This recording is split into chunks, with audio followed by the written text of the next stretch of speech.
Bonjour à tous et bienvenue dans cette nouvelle vidéo de Décodeur Bipop, où on va faire le tour de l'actualité algérienne en quelques minutes. Dans cette vidéo, on va parler de ministre de la Santé, car il a pris la parole hier soir, de la hausse du marché noir et des faux vaccins qui circulent. Vous êtes de plus en plus nombreux à nous envoyer des messages, réagir aux vidéos ou vous abonner. Merci beaucoup.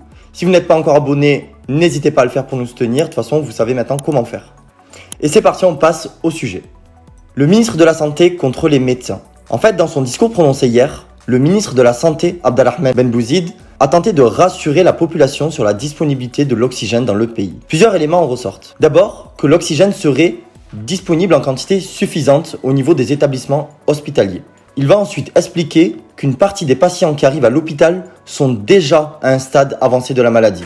Leurs poumons seraient déjà infectés et du coup les appareils respiratoires n'auraient aucun effet sur eux. Enfin, pour finir, selon lui, les décès qui sont enregistrés sont causés par l'agressivité du virus, mais pas par manque d'oxygène. Mais ce discours ne fait pas l'unanimité du tout et va en totale contradiction avec le discours des professionnels de la santé. Ces médecins sont en première ligne de cette crise. Ils affirment que l'oxygène n'arrive pas en quantité suffisante dans leurs hôpitaux et que c'est ça qui cause de nombreux décès.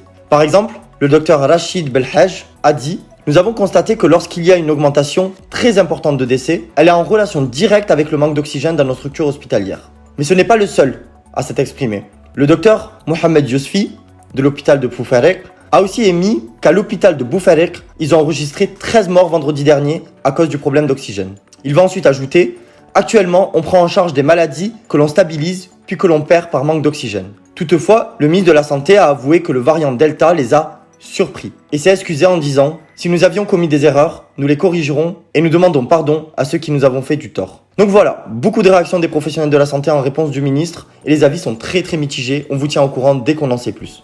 On passe maintenant au sujet suivant, c'est la hausse du marché noir. En effet, depuis 2014, suite à la chute des prix du pétrole, l'Algérie est en période de crise. La pandémie n'a fait qu'aggraver la situation économique du pays. Cette crise a énormément impacté le marché du travail, qui a vu des dizaines de milliers de postes d'emplois perdus. Le président de la Confédération des industriels et producteurs algériens, Abdelwahab Ziani, affirme que beaucoup d'entreprises sont en train de mourir aujourd'hui. Beaucoup ont baissé le rideau, 10% se sont convertis. Nous avons perdu près d'1 million d'emplois. C'est vrai que certains secteurs, comme celui du bâtiment, étaient déjà en difficulté avant la crise. Mais jusqu'à la fin de l'année dernière, on a compté plus de 4500 entreprises qui ont mis les clés sous la porte. La raison principale était que les commandes publiques avaient fortement baissé à cause de la pandémie. Moins de commandes, donc moins de travail.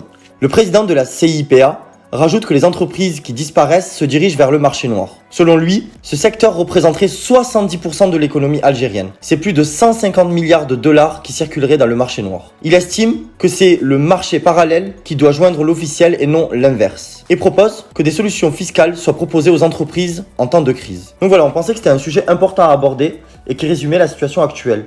On sera sûrement amené à revenir dessus dans les prochaines vidéos. En tout cas, si le sujet vous intéresse, n'hésitez surtout pas à nous le dire en commentaire.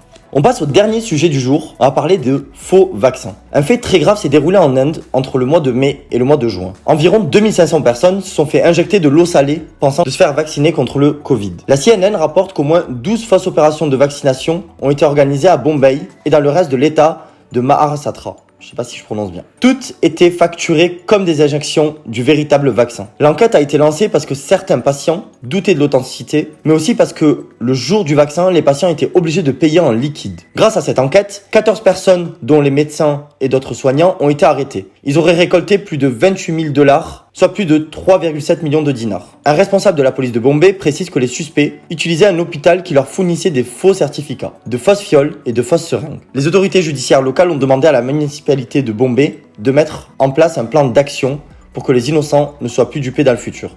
L'enquête est toujours en cours et on vous tient au courant dès qu'on en sait plus. Et voilà, on a fait le tour aujourd'hui. Si ça vous a plu, comme d'habitude, n'hésitez surtout pas à vous abonner pour nous soutenir. Et moi, je vous dis à demain pour de nouvelles actualités. Bye!